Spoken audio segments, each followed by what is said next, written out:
Hi, everyone. Thanks for joining the School-Based Health Alliance today and the National Alliance to Advance Adolescent Healthcare for our webinar, Got Transition, Launching Students from School-Based Health Centers into Adult Care, a new playbook for getting started. I'm Laura Bray, Chief Operating Officer and Chief Strategy Officer with the School-Based Health Alliance. And I'm really excited for this opportunity to share our latest playbook about the importance of how to do it and why students should be transitioned from school-based healthcare to adult healthcare. But before we get started, as we shared, this webinar is co-hosted by both the School-Based Health Alliance and Got Transition. Our Got Transition team will share more about their work shortly. But at the School-Based Health Alliance, I want you to know that we believe that all children and adolescents deserve to thrive, but too many struggles because they lack equitable access to healthcare services. School-based healthcare is the solution, bringing healthcare to where students already spend the majority of their day in school. When schools, families, students, and the community work together, students win. Now I'll turn this over to our facilitator, Deanna Bruce, to share our objectives and introduce today's presenters.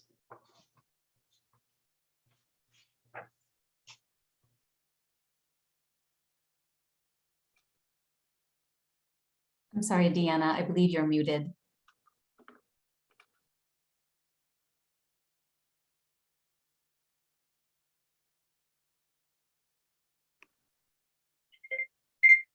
Okay, how is this? Is this better?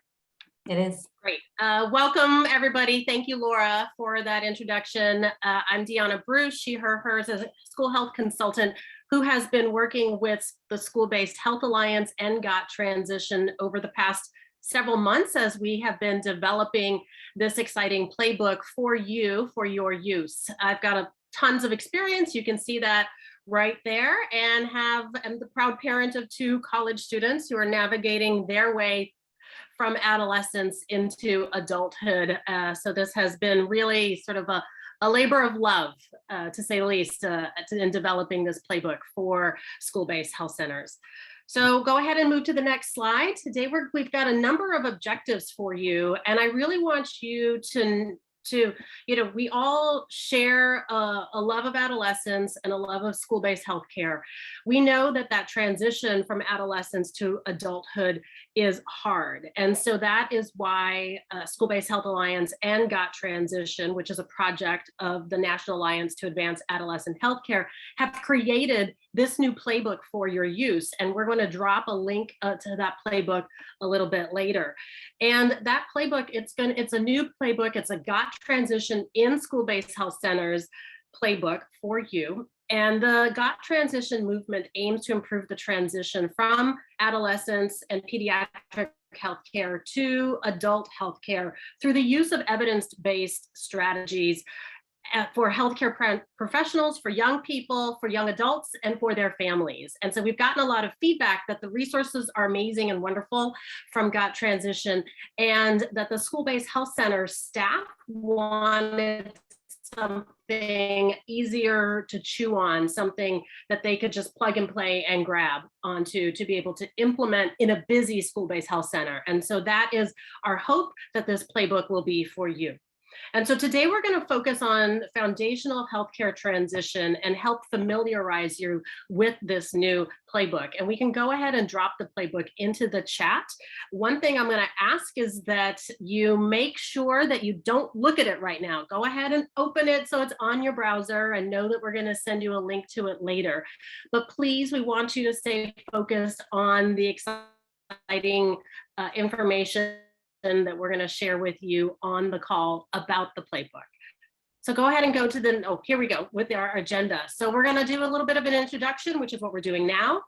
And then we're going to switch to the playbook, and Samita Ilango from Got Transition is going to talk us through that. We're going to have a chance to pause for some Q&A, then go into a conversation with Dr. Veena Chanamsetti and Andre Healthcare Transition already on their site in Connecticut. We'll pause again for some Q&A, and then we'll close and we'll wrap up within the hour. And now I'm very excited to talk you through the presenters that we've got today. So as I've already mentioned, we've got Dr. Chanamsetti, Andrea, and Samitha joining us. We're also going to be joined by Patience White. And Dr. White is the co-director, along with Peggy McManus, of Got Transition. And we're so excited to have her expertise joining us today as part of the Q&A a little bit later. Now, how can folks participate? So all of y'all are on the webinar, and we want to make sure that you know that you can participate. I want to ensure that you have an opportunity to jump into the Q&A. As questions come up, please drop them into the Q&A. You can see the Q&A down at the bottom. It says Q&A, and there are two little sort of, conversation bubbles. You click on that. You can enter in your question, and then if you see a question that somebody else has entered that you really like, you can upvote it. So click on it to upvote it, say like, yeah, no, that's the question I really want to see answered. We're going to use the chat outgoing, so really encourage you to not use the chat to talk to us, but use the Q&A to communicate with us. And we're going to pause, like I said, a couple of times to bring in questions from the audience. So we're really excited to have you here. And then we also have turned on closed captioning. And so if you need to access that, you probably don't know that I'm telling you that right now, but you can click on the CC button, and we're going to give those instructions. We're going to type those instructions into the chat right now. So anyone that is looking for the closed captioning and may not be able to fully hear what I'm saying, they'll understand the instructions for accessing that. And we're gonna have a poll right now and then another one at the end. So let's go ahead and jump into our poll. It's really important for us to know who's in the Zoom as we get going. And it's just one question. We'd love to see as much participation as possible.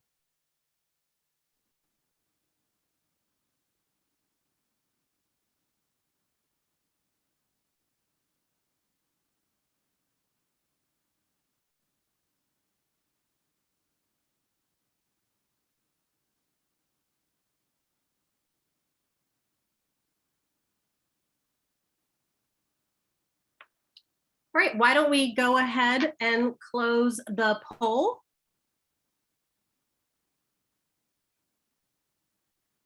This is great news. It looks like a lot of you are currently discussing transitioning to adult healthcare with your students. Almost a fifth to a quarter of you have not done that. So you're in the right place if you want to learn how to do that. And I love this, folks that are like, I'm not sure. You're not sure because you may not be the person responsible for that, or you're not sure because you need a little bit more information about healthcare transition.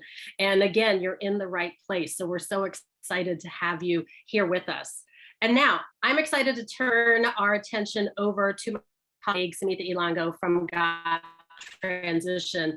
And Samitha is going to give us a quick summary of the work that we've done together on healthcare transition and talk us through the playbook. Samitha, go ahead. Thanks, Deanna. So before I go into the content of the playbook, I'll start with a little background information on Got Transition. Next slide, please. Thanks. So we are the federally funded National Resource Center on Healthcare Transition. You can always reach us at gottransition.org. And our aim is to improve the transition from pediatric to adult healthcare using evidence-based strategies for clinicians and other healthcare professionals. Got Transition is a program of the National Alliance to Advance Adolescent Health, and we're funded through a cooperative agreement through the Maternal and Child Health Bureau. Next slide. So what is healthcare transition? Healthcare transition, which I'll refer to as HCT, it's the process of moving from a child family-centered approach to care to an adult patient-centered approach to care. This change involves helping students manage their care and help them navigate care independently. It also includes helping them to understand the differences in privacy and consent that change during adolescence and into young adulthood. And it also involves helping students find a way to stay connected to care once they leave school and leave the school-based health center. Got Transitions put together a short animated video on healthcare transition basics. We call it our HCT 101 video. And you can access it at this link anytime. I know these slides will be sent to you afterward. Next slide, please. So why is healthcare transition important? Well, currently 80% of youth in the US ages 12 to 17 are not receiving healthcare transition preparation guidance from their healthcare providers. Research has shown that a structured healthcare transition process has a significant positive improvement in terms of health outcomes, youth self-care skills, their satisfaction with care, and reduction in hospital admissions. The American Academy of Pediatrics, the American Academy of Family Physicians, and the American College of Physicians all call for healthcare transition to be part of routine, primary, chronic, and behavioral healthcare, starting early in adolescence and continuing into young adulthood. And all these organizations recommend using these 6 core elements of healthcare transition. And if you want to learn more about the 6 core elements, you can access it at this link. Next slide, please. So the knowledge of one's own health and healthcare is part of the transition to adult care. It's part of the essential element of adolescent learning, but it's not one that's specifically highlighted. So school-based health centers are very much in a good position to offer healthcare transition services by building on their ongoing efforts to provide student-centered care and support students' active engagement in their own healthcare. So what can you do? You can use this playbook. We specifically made this playbook for this aim. We guide the school-based health centers and any other school staff to assist students with their preparation for this transition. Next slide, please.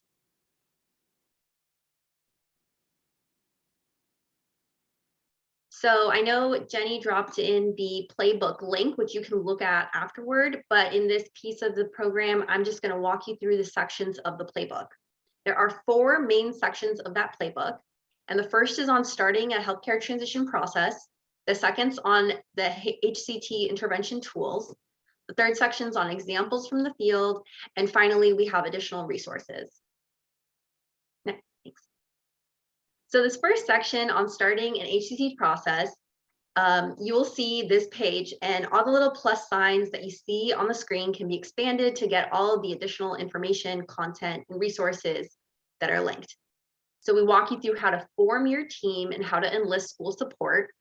And then we go into what to do to develop this HCT improvement plan and process. And then we go into instructions on developing an implementation plan and workflow to use in your school-based health center. And then we walk you through different ways to track and measure your HCT improvements and give you some samples. And finally, after this pilot, it would be good to communicate and disseminate and advocate this information for sustainability. And we walk you through some options there. The next section is on Hct Intervention Tools. And there are 4 main tools that we highlight. The first tool is a welcome and care HCT policy. Then we have a transition readiness assessment, a medical summary, and a resource to find an adult doctor in the community. Here we recommend that all the first 3 tools be administered to all high school students from ages 14 to 17 plus.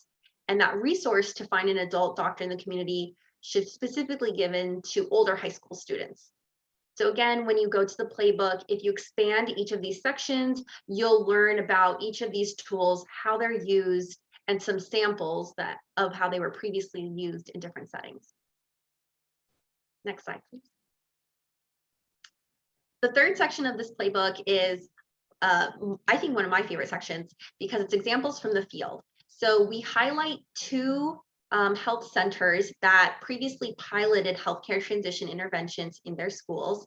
And the first is from Connecticut. It's Connecticut's Community Health Center. And we'll be hearing a bit more from them later on in the fireside chat. And the second is Michigan's Department of Health and Human Services, where they integrated healthcare transition into their school-based health centers. And this section follows a Q&A format, so you can see the challenges, the tools they used, the process that they went through to administer this intervention in their schools. And finally, we have a section on additional healthcare transition resources. So here's a landing page for resources for youth, young adults, and families, tools for other school settings, and tools for the school-based health center HCT team.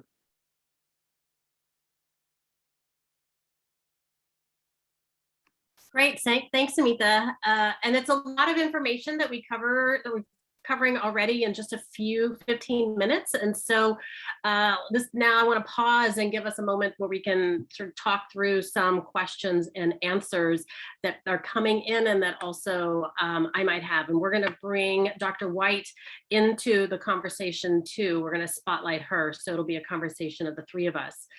I want to start and just sort of talk through how we put this playbook together. So we pulled together an advisory committee, and this isn't necessarily a question, but just want to make sure that everyone knows that Smita and Dr. White were part of our advisory committee, as well as the folks from School-Based Health Alliance, our colleagues in Michigan Department of Health and Human Services, and our colleagues in Connecticut's Community Health Center that we're going to hear from in a few minutes. Now, one thing that's really important to also know is that we wanted to make sure that it included the voice of young people. It was important for us to, to talk to some young adults who were sort of just on the other side of this transition, or so who were, navigating and treading the water of adult healthcare, who had previously experienced healthcare and received healthcare in a school-based health center. So we recruited some college students who were part of the School-Based Health Alliance as a student advisory committee, who also participated on this advisory committee with us. And we met over several months and put together this playbook, sort of tested it with each other and made sure it made sense. We also had a couple of nurse practitioners join us from Detroit and also Louisiana and we want to, so I want to talk a little bit about some of the components of this, a question that came in about students with disabilities. And Dr. White, I know that this was really important for us to make sure that we included students with disabilities. I don't know if you want to get going or Smita wants to get started about how we made sure that we included that perspective and the particular needs. I'll take a first stab at answering this question.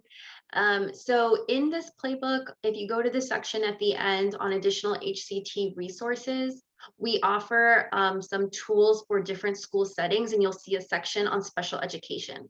In that section, you'll see 2 tools that we have developed for healthcare transition specifically for special education. One is a healthcare transition readiness assessment for students with an IEP. And second is a cheat sheet for the teacher or special educator on the IEP team, where they can see the items from the readiness assessment and a sample goal that can be used in the IEP transition plan. So both those tools are in the playbook in that additional resources section. And we have created those tools with a lot of input from special educators and family members, and they were adapted from Got Transition's readiness assessment for students with intellectual and developmental disabilities. So we did use that as a foundation when creating those tools. Patience, do you have anything else to add? Great. Okay. Yeah, and it was really an effort to simplify so much of the amazing work that you all have already put in to this field of preparing young people with disabilities for a transition to an adult healthcare model. So appreciate all of the expertise that went into that. I love this question about what are the barriers that adolescents face in regards to a healthcare transition. So that's great for us to take a step back and, even before we begin for the transition, like, what do we know about that? What's hard about it? Yeah, I'll defer this question to Patience. Well, sure. There's a lot of literature about barriers, whether it's from family members or actually young people themselves, that they find it very hard to actually leave a pediatric provider who has really taken very close care of them, and often their families have often taken on a lot of the care. Suddenly they find themselves actually turning 18, realizing that they're the person that needs to actually make the decisions and do the kind of things that their parents always did. So if they were on medicines, how do they get them and so forth. So that's a huge barrier for them. They find it hard. They find it hard to find an adult provider. And the communication between their pediatric and new provider is one that bothers both parents and young people. I'm sure everybody out there has had the issue of what do I do when I'm moving to another doctor and getting all your information. So these are common barriers, and they get more complicated the more complicated the young person is. If they have many more people that are involved in their care, or they have disabilities, they have communication issues, all these things become even harder. So giving them guidance and helping them see what is ahead and what they can do to mitigate some of these barriers, I think is a key part of what this is all about and what the Playbook's about. Thank you. So another question, and then before we move on to the next portion of this, and we're going to talk more about this even as we move into talking to our colleagues from Connecticut. But for folks that are just getting started, like, what's the ideal step for kicking off the process of starting a healthcare transition program, besides opening up the link and reading the playbook? I think the first step would be, garnering support and thinking about a team, but I'll let patients also chime in. No, I think that's right. First of all, you've got the idea, you're getting the information that you need, then you need to get your appropriate colleagues around you, because whatever you want to do, you want it to be something that's going to be sustainable. So getting that group together, and particularly involving some students so that they get a chance to understand what's about to happen in their school-based health center, I think is really important. And then once you get that together, you can begin to look at the playbook and say, well, what are the things I need to be thinking about in putting some of the tools together that are just available for you to use in your school-based health center.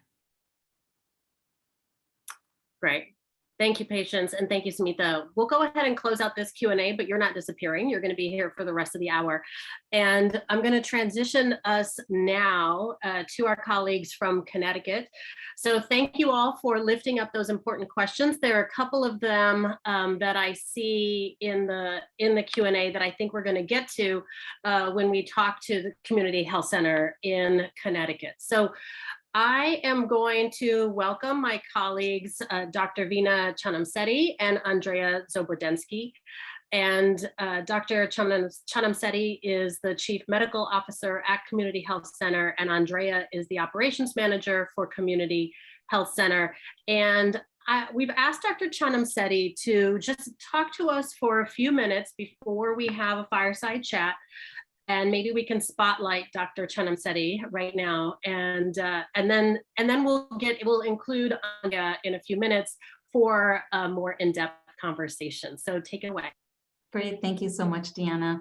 And thank you so much for inviting Andrea, and I see she's very happy and committed to this work, and thought we'd just share a little bit about our journey and some best practices. So you can move to the next slide, and just a little bit about who we are. We're the Community Health Center in Connecticut. We are celebrating our 50th birthday this month. We were founded in 1972. We are a statewide organization with 16 kind of main sites throughout the state of Connecticut. But when you take into account our school-based health centers, our shelters, and our mobile services, we actually have over 200 care delivery sites throughout the state of Connecticut and deliver about over 600,000 visits a year, servicing close to 100,000 unique patients a year through our services. Our model is based on 3 foundational pillars, as we call them: clinical excellence, always delivering excellent care, high quality care to patients that is evidence-based. And to do that, we want to make sure that we are also part of research and development. So our patient population is always examined for a quality improvement, and that what comes from research benefits our patients as it benefits our patients. And of course, prioritizing training the next generation to that.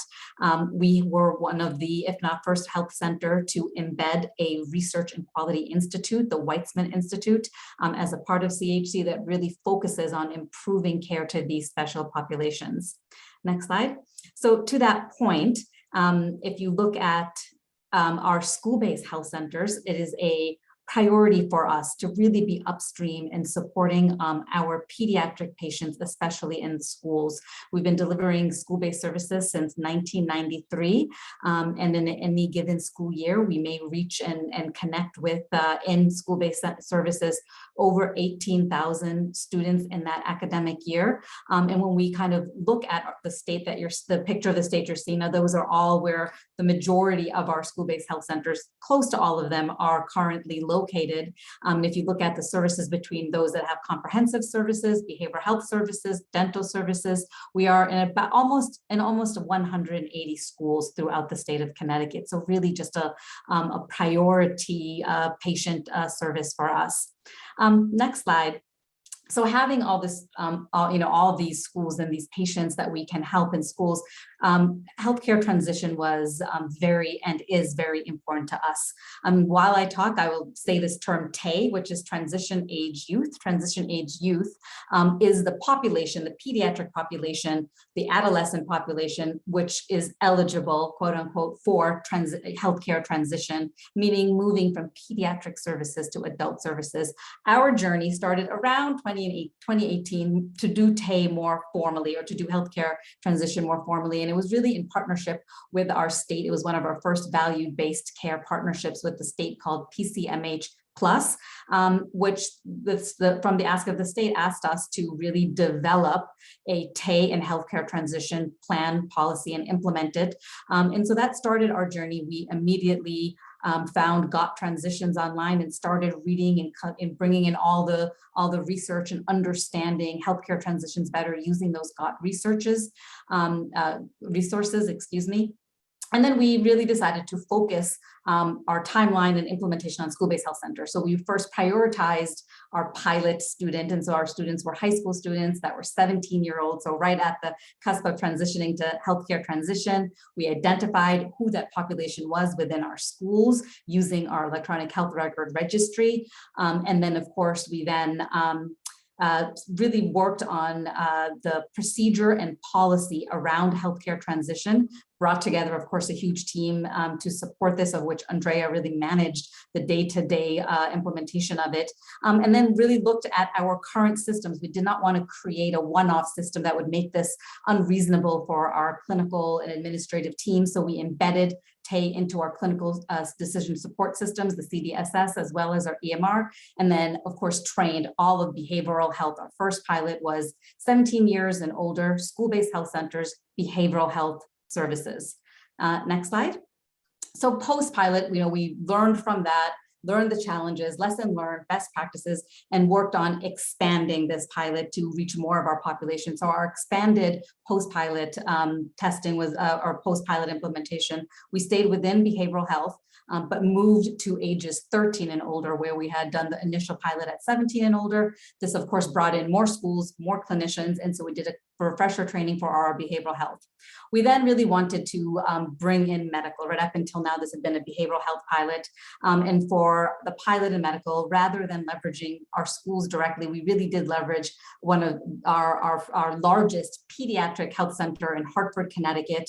And again, prioritize those medical patients that were 17 and older, trained our medical providers, nurses, medical assistants, as well as administrative staff to this TAY process, and piloted the similar process that we did in behavioral health schools in medical at the main site.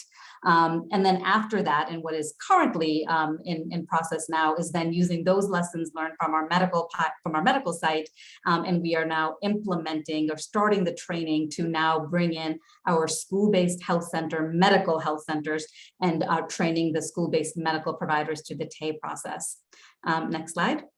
I just wanted to spend a couple of minutes because, one of the best practices and keys for us was embedding this in our current systems and current infrastructure and our current EHR. Our EHR is ECW. And so like most EHRs, ECW does have this care module that you may be using for something else. You may be using your care module for complex care management or other care management. We leveraged that module and utilized the GOT transitions and created a transition age youth care module, which is within our health record and has those resources and the questions to exactly ask based on the age of the patient or where in the transition age youth journey they are. And we've created a module so our providers and clinical teams can work right out of the health record and ask those questions and have those discussions while easily documenting within the health record. Next slide. We also added it as part of our CDSS. So we are alerted, our teams are alerted when a patient qualifies for healthcare transition. So that first small box you're seeing is what our CDSS looks like. For us, it's the planned care dashboard. This patient is a 16-year-old that has a few things due. And you can see there's a few things that were due that day at that visit. But one of the things was Med-TAY. So it's a medical patient eligible for a transition age youth. The medical assistant, while rooming that patient, sees that a TAY is due and could be done. And so she puts it into the reason for visit for the provider to address. It may not be done. And in fact, it's one of the challenges that we see is really being able to find an appropriate visit that can embed a TAY within the visit itself. But we have started that process, which with many TAYs done or healthcare transitions done. When that provider then brings up that module that I just showed you, as you can see in this large picture, you can see that it embeds within the note and it carries over, right? So as you fill out more questions in the future, it carries over and you can see that it codes the visit for the healthcare transition and then documents in whichever part of the healthcare transition our provider team completed using that module, that TAY module. Next slide. And finally, an important part of this has been being able to monitor it, right? And so because we used a module that uses structured fields to really kind of navigate the full healthcare transition process, we are able to use Tableau reports and pull, from our health record, how often is that module being used? How often was there a TAY identified? And did we use the module? And it's, we are working on it. I think we are first to admit that it is hard to fully embed because there are so many things happening at those visits, but having a process to monitor success and intervene when there's challenges is important, and we use Tableau for that. So that's a little bit about our journey, Deanna. I hope those best practices helped a little.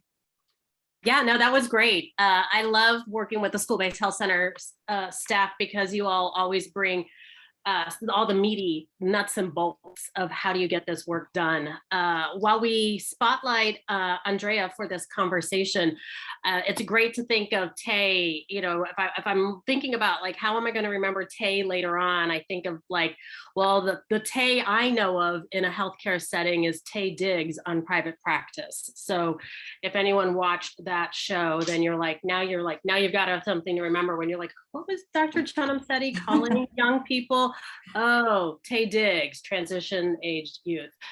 You're welcome. And so now let's go ahead and have a little bit of a conversation. Andrea, I'm going to pivot over to you. You're sort of the engine to go along with Dr. Chanamsetti's engine, and the two of you are, quite the machine. So what was the biggest hurdle for you all? Dr. Chanamsetti makes it look so easy with all these slides, but it had to have been hard. What was the biggest hurdle in getting a healthcare transition program up and running? And so she actually mentioned many things, but the infrastructure to allow for time-consuming conversations. I think for us to address all the acute needs of all of the students in a limited time has always been an issue. They may have 20 minutes, 30 minutes. I'm going to bring up a subject that we haven't even talked about is COVID. COVID for us was for early on in schools, they were closed. We lost contact with many of our students. And when they were open, many of our medical BH clinical needs, the feedback that we received from many of the clinicians is that the children, the students were in crisis. It's very difficult for the adolescent to focus on completing the assessment tools. And I think one other thing that I'm going to add is that for us, it's so wonderful that everyone has created this playbook. For us, creating the playbook that we needed, working with our key stakeholders and using the 6 core elements of healthcare transition was so, this was such as implemented into our playbook with the assistance of Peggy McManus. I know that Peggy's not on here, but she was very much the person for us to go to with our needs. And you brought up something that's really important in this, and we were able to benefit from the voices of the young people on our advisory committee. But how do you engage young people, especially when you've got a limited amount of time and their success is your success? How do you engage them in this success? So Vina, do you want me to take that, or do you want to take Go that? ahead. Yeah, go ahead. Actually, we reached out to many of our clinicians, and I think that when if we can open up the dialogue on TAY, and it's totally different from what they're used to. Many of our BH clinicians meet with their students on a weekly basis, and that they're going to start, it's going to be students are focused on a different conversation and talking about moving to an adult model of care. It's something totally that they're not used to discussing. And all of a sudden talking about insurance issues, legally now they're going to be considered an adult. They're going to have independence, their responsibilities. And surprisingly, many of the students didn't even know about scheduling appointments. That was something that was brought up. Obviously, we are an integrated healthcare center, so many of our students can transfer to a main site. And that is something that some of them do not know, because we offer medical, as Dr. Chanamassetti said, medical, behavioral health, dental, and other specialties. Telehealth also is a big factor for us. We do not have to transition anyone out of CHC. And lastly, a long conversation with one of our providers is that the parents appreciated the time spent during an assessment. It was done via telehealth, which they spent quite a considerable amount of time, but both the parent and the student appreciated it. I think it's just getting them focused on that conversation.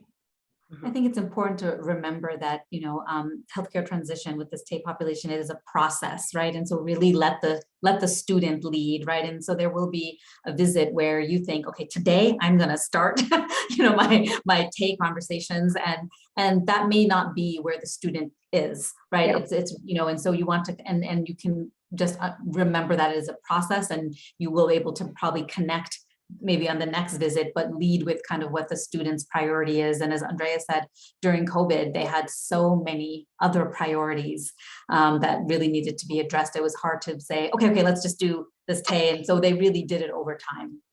Mm-hmm. Yeah, no, thank you for bringing that up. It's we're always eager to get everything we can into our students or our parents, and making a phone call about, oh, we've got lice going on at the home when mom's dealing with depression and can't get out of bed. It's like, well, where is lice in her list of priorities? So where is healthcare transition in a young person's list of priorities, and how do you move it up so that you can engage them in that conversation and move them in the direction that they go in. We're going to stay with young people a little bit longer. Dr. Chanamassetti, talk to me about how you've seen students really benefit from your program. What do you see are the biggest benefits for? No, it's a good question. And I think that and I will, be transparent in that we probably do still have some more examining to do kind of in the outcomes version part of this. We would like to kind of do some more patient satisfaction studies specific to those patients that received healthcare transition. I think at the beginning of this talk, we did give some resources around the literature already out there that shows what the larger benefits of being able to transition youth into adult care.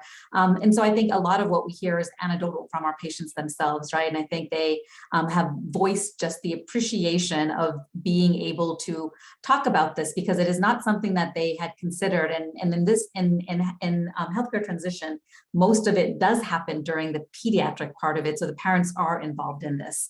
And so the parents themselves have expressed how important it was to just be able to hear that things were going to change next year for our, for our 17-year-olds, right? I mean, we have parents that are, even to this day, maybe many of us who have 18-year-olds and 19-year-olds, and we may still come to their health appointments. But really that conversation is that, the student is becoming an adult now. So the student has really starts appreciating that they have independent decision-making capability. And so that is kind of where a main benefit is when that independent decision-making capability starts at age 18, they have expressed that appreciation and having knowledge of what their rights were and what their resources were, that they now had access to their health record. They had access to the EHR directly through the portal. And so I think, anecdotally, what we're really hearing is that they appreciate the being ready for when, for the following year. So when they're really making their own decisions. Mm-hmm. Great, thank you. Andrea, I'm going to switch to you and ask you something that I had asked Samantha. Where do folks get started? What's one piece of advice that you could give school-based health centers, adolescent care providers who are just getting started, their essential first step after reading the playbook? I would probably say for us is keep it as structured as possible. For us, help guide, you're going to help guide both your provider and your students. So for us, we started with 17 years and up, beginning at the school year. They do the first use the TAE assessment tool at the beginning of the school year. And then at the end of the school year in May, they prepare for a transition. I have to add that we need to leverage the team as much as possible. This may be the nurse or someone who does pre-op, the pre-prep of the patient. Some of the conversation, if it can be done by telehealth with the parent and young adolescent, it saves on some time. And again, just continuing to train the providers and clinicians and focus on clinician buy-in. The challenge is due to time and burden on the clinical, but need to be focused overall on the need of the young adolescent. Mm-hmm. Right. Real student-centered care. Mm-hmm. Dr. Chanamsetti, who all is involved on your team in the TAE program? Who implements your healthcare transition program? How is it embedded? You talked about the EHR and things. How is it embedded into your practice? Yeah, I mean, the team, there's, the front line, and then there's all the stakeholders. So it is a large team, right? And it really started with kind of pulling that team together, because I think you want to make sure that there are champions to it who have really bought in and understand it. So we had, all administrative and clinical stakeholders. And this also included, our QI experts from the Weitzman Institute that were really looking at this process from a quality improvement standpoint, the PDSAs from a quality improvement standpoint. We had our data team, BI team, business intelligence, be part of this part of the process as well, because we wanted to make sure that we were documenting in a way that we could monitor our progress and the success for it. And then of course the clinicians, the clinical staff. And so as I said in my slides, we trained and did refresher trainings, recorded the trainings, posted those trainings. So all clinical staff had access to that training. When we implemented or are piloting in medical, to Andrea's point, we are trying to make sure that we talk about the larger team that could do it, right? So it is really the MA's role to identify it in our CDSS system, put it into the reason for the visit, and maybe even give a heads up to the provider who's going to be seeing that patient. The provider may then turn to their nurse and say, hey, can you go in there and get started on some of these conversations? So the nurse can start those conversations. And so ensuring that the entire clinical team is also part of the process once it's implemented. Yeah, that's really cool. And I know that school-based health centers do practice that in a number of areas for family planning or different areas where you've got, it's all hands on deck. And you can help each other in every direction, that's really exciting to hear. So there's an awesome section of the playbook, which includes a conversation with you all and all of your resources. So in addition to that section, what's your favorite part of the playbook, or what are you most excited about with there being a playbook? Well, I'll just start by saying that there is a playbook at all. Like, this is a really amazing tool. In 2018, we really just used the GOT as kind of the playbook, but really had to create that playbook, right? Play by play. And so the playbook at all is really the best thing about the playbook, that it's very easy to use. When you look at it, as we kind of gave the slides on it, it almost gives kind of a quick checklist to keep in mind as your team is working down all the parts of your policy and protocol. So kind of using those checklists, and then you can click on each link of those within the tools of the playbook, that then takes you to more detail, right? And even gives examples of what that play might look like. So I think that is really kind of a key part of that playbook, to be a click away from how to truly implement once you create that procedure for your team. Great. Great, thank you. And I'm going to go ahead and switch to some of the questions that have come in now for this portion of the conversation. And one question that came in earlier was about how do we include school-based, community-based organizations. So you all had to develop your own playbook. And so you've got 4 years ahead of us. How would you include a community-based organization that is interested in partnering with a school-based health center in disseminating the playbook, or in building the capacity of your team to implement the playbook? Yeah, I mean, I think that one of the strengths certainly of school-based health centers and FQHCs and health centers in general is that we are so embedded in the community. So I would really recommend kind of leveraging already existing community partnerships and relationships, and especially those kind of community partnerships that do have kind of an alignment to children and pediatrics, to leverage that kind of partnership and align that with where further discussions around transition age youth could happen. You can certainly build new partnerships for that as well. There's also, your hospitals, right? Your community hospitals. I think there was a question of, asking around the hospitals that may also already be doing some healthcare transition work as well. We did our local pediatric hospital in Hartford had some transition work already in place, although not kind of the exact checklist of the GOT transitions. We connected with them and kind of really learned from their best practices of how to kind of document and do that kind of patient-centered, conversation with pediatrics. But really important to kind of leverage those already existing community partnerships when kind of thinking about aligning healthcare transition. I'd also throw in community providers that are working on behalf of students with disabilities, because students that have individualized education plans in schools, or IEPs, also the schools have a responsibility to start doing transition work with them as well. And so there's an obvious partner in a school, and there are oftentimes advocacy organizations that advocate on behalf of these students. So that may be another avenue for folks that are looking for partners. And I want to jump into, this kind of leads to another question in here about how did you train people to work with adolescents as they're going through transition? So that may be another opportunity for partnership, or what work you have to do to build the capacity of your staff to just understand what adolescents are going through in this transition process. Yeah, I mean, I think it was, and for our kind of initial pilots, right? It was piloted in those providers already working with adolescents, right? So these were the 17 and up providers, the high schools only. And so we were fortunate to have, trained clinicians, physicians, and Ps and nurses that were already working with adolescents. In addition to that, we do have an echo, and it might be familiar to many people on this call, to kind of further train to pediatrics. It's a complex care echo. So those that required or wanted to attend kind of a more didactic case review based educational session, we did have this complex care pediatric echoes that staff could join. And it was actually to school-based that we kind of offered those echoes first.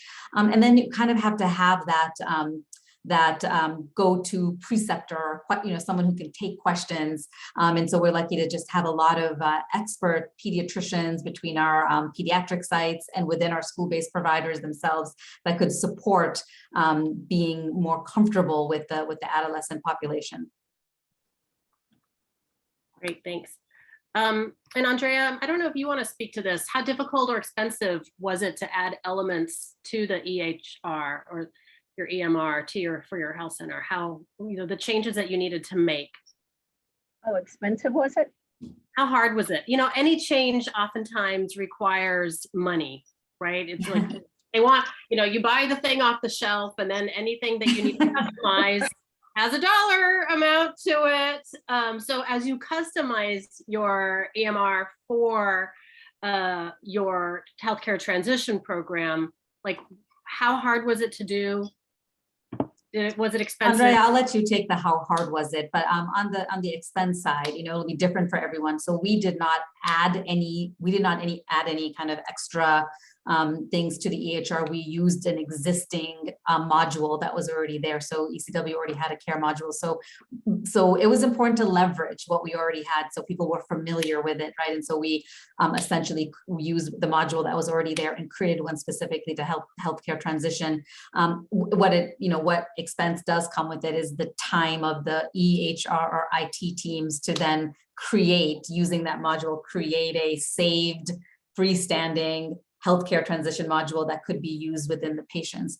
Now, I guess, Andrea, you can talk to how it was in creating that and training to that. So we actually moved along very quickly on that. Once we had all the key stakeholders, we had a lot of BH clinicians, school-based clinicians working on the TAE process at the very beginning. As we said, we focused on the 17 and up. The Tableau report that we created for tracking was essential. It worked as a great tool for us to working with the clinicians so that they could keep track of their students. It's filtered by school, by age, when they last had the TAE. And I continuously send that out on a monthly basis to them. And I think creating the tools for success and successful training, as Dr. Chanamasetti said, we did numerous recordings, additional trainings. We did Q&A with many of our clinicians and follow up.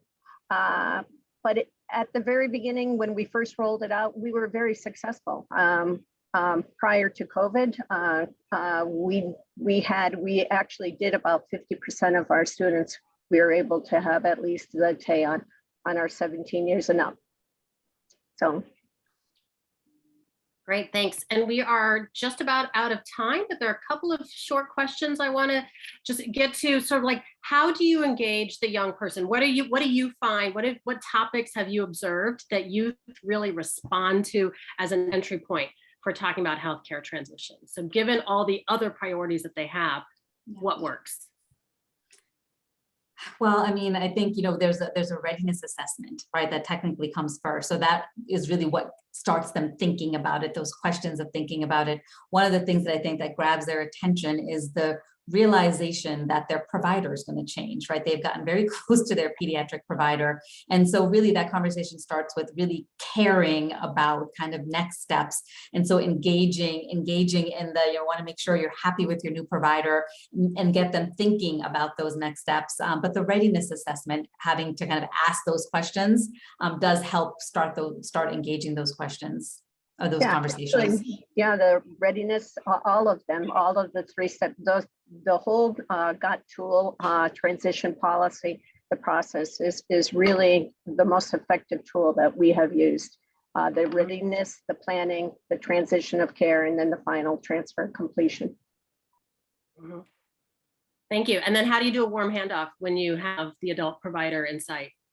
Yeah, that is a great question. I will say that we probably want to start piloting that as well. We, as everyone knows, our adult providers are likely booked, right, for the day. And so we did have basic, initial conversations like, should that person, especially around 18, be double booked, like have a pediatric appointment and adult appointment. So I can say that we still need to pilot a smooth way to do that, a warm handoff, warm meaning same day.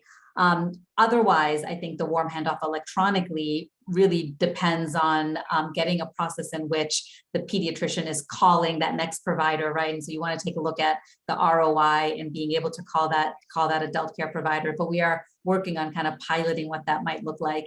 Interestingly, a lot of our practice is family practice. A lot of our practices are family practices if it's not pediatrician. So so this TAY conversation does give that opportunity for the provider themselves realizing that I was their pediatrician, but now I'm their adult care provider, right? And so it's an important conversation for the family practice provider as well, where there might not be a switch of providers, but certainly a change of age and care and how care is delivered, not calling mom anymore. So we had those conversations with our family providers as well. Great. Thank you. Yes, not calling mom anymore. I'm navigating that myself with an 18 and 20-year-old who my 18-year-old managed to get his wisdom teeth removed without me ever meeting the provider. It's great. Well, it's because of COVID, we did a virtual assessment, and then he just walked in and took care of it. All I had to do was pay the bill and drive him home. So thank you both for this conversation. I've learned so much. Every time we got together on the advisory committee, I learned so much from each of you, and I'm so excited to have been able to work with you on developing this playbook. I want to thank everybody, and we can spotlight everyone or unspot out everyone so you can see all the participants here. Each of you was a member of this advisory committee, and your contribution helped to make this playbook as strong as it is. I want to thank everybody else on the advisory committee. So we had two providers, two nurse practitioners, Dr. Iris Malone and Kiana Stevens-Mack, who also participated on the advisory committee, Tara Depew from Michigan's Department of Health and Human Services, Nicole Korp joined Laura with the School-Based Health Alliance. And then our three student members were Audrey Gabriel, Bila Salafu, and Brooklyn Waller. And we could not have done this without them as well. We're going to drop a link again into the chat of the playbook for those of you who want to get started today. You're also going to receive an email. Everyone that registered will receive an email that will include a PDF of the slides, a recording of this webinar, and a link to the playbook. And we're going to place the slides and this recording on the homepage of the playbook. So any of your colleagues who weren't able to participate today will be able to access it. And if you want to rewatch this webinar, you'll have access to it at all. I want to invite you to join a Twitter chat on May 11th from 3 to 4 p.m. Eastern Daylight Time, and that we're going to be talking about the GOT Transition Playbook, and we'll be joined by the GOT Transition folks. I think that means Samita, and it's going to be an exciting conversation. So look for the School-Based Health Alliance Twitter handle on May 11th from 3 to 4 p.m.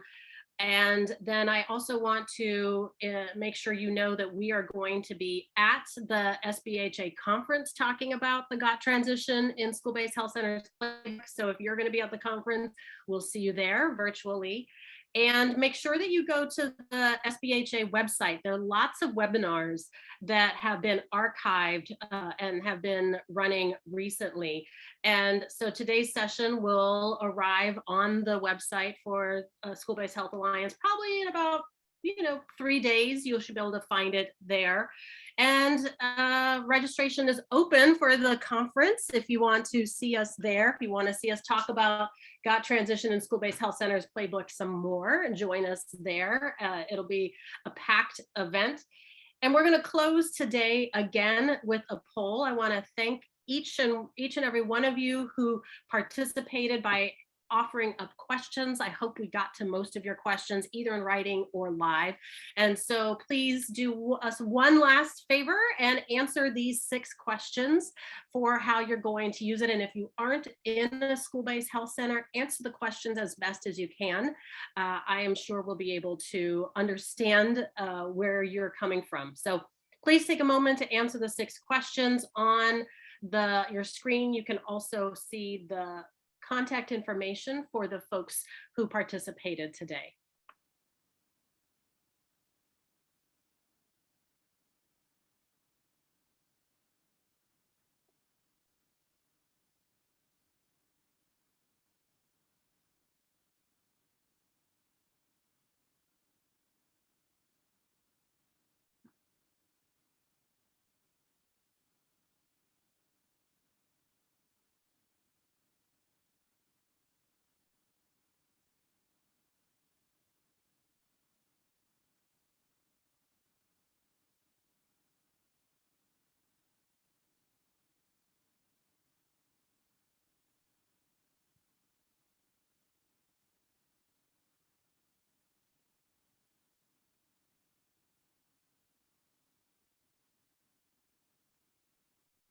right, why don't we go ahead and close the poll?